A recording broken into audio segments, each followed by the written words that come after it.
السلام علیکم۔ برائے مہربانی چینل کو لازمی سبسکرائب کیجیے گا۔ سب سے پہلے رمضان کی فضیلت۔ رمضان المبارک قمری مہینوں میں سے 9واں مہینہ ہے۔ اللہ تعالیٰ نے اس ماہ مبارک کی اپنی طرف خاص نسبت فرمائی ہے کہ رمضان شہر اللہ یعنی رمضان اللہ کا مہینہ ہے، جس سے پتہ چلتا ہے کہ اس مبارک مہینے سے رب ذوالجلال کا خاص تعلق ہے، جس کی وجہ سے یہ مبارک مہینہ دوسرے مہینوں سے ممتاز اور جدا ہے۔ اس ماہ سے خصوصی تعلق سے مراد یہ ہے کہ اللہ تعالیٰ کی تجلیات خاص اس مبارک مہینے میں اس درجہ نازل ہوتی ہیں گویا موسلا دھار بارش کی طرح برستی ہیں۔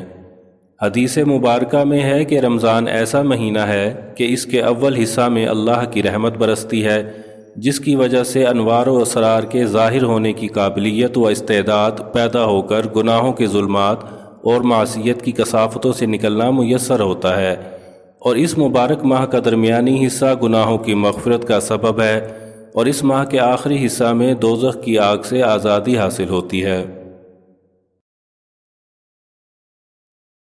رمضان میں کھانے پینے میں احتیاط۔ سحری میں شوربے والے سالن کا استعمال کریں جس میں تیل اور مسالہ کم ہو، جو بآسانی ہضم ہو سکے۔ کوشش کریں کہ غذا میں ریشہ کا زیادہ استعمال ہو، مثلاً پھل اور ہری سبزیوں کا استعمال کریں، کیونکہ یہ آہستہ آہستہ ہضم ہوتی ہیں اور ان کے استعمال سے دن میں پیٹ خالی محسوس نہیں ہوتا، اور ان کے ذریعے جسم کو پانی بھی مہیا ہوتا رہتا ہے۔ افطار کے وقت کھجور اور پھل کا استعمال کریں۔ فوراً ٹھنڈے مشروبات کی بجائے نارمل ٹیمپریچر والا پانی پئیں، اور ٹھنڈے یخ آرٹیفیشل مشروبات کی بجائے نیچرل جوسز اور دیسی حکیمی شربت کا استعمال کر سکتے ہیں۔ سحری میں دہی، روٹی اور تھوڑی دیر بعد چھوٹی الائچی کا قہوہ پی لیں، اس سے پورا دن افطار تک پیاس نہیں لگے گی اور آرام سے روزہ گزر جائے گا۔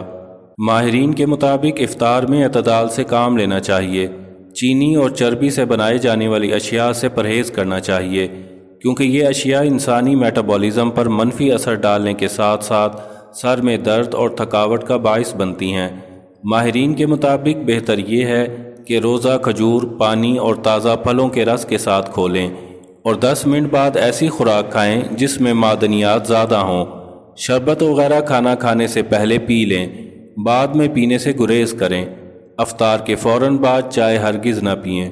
تلی ہوئی اور تیز مسالوں والی غذا کی بجائے پھلوں کا استعمال زیادہ کریں۔ افطار میں کھٹی چیزیں کھانے کے بعد دودھ کا استعمال نہ کریں، اس سے بدہضمی یا ڈائریا ہو سکتا ہے۔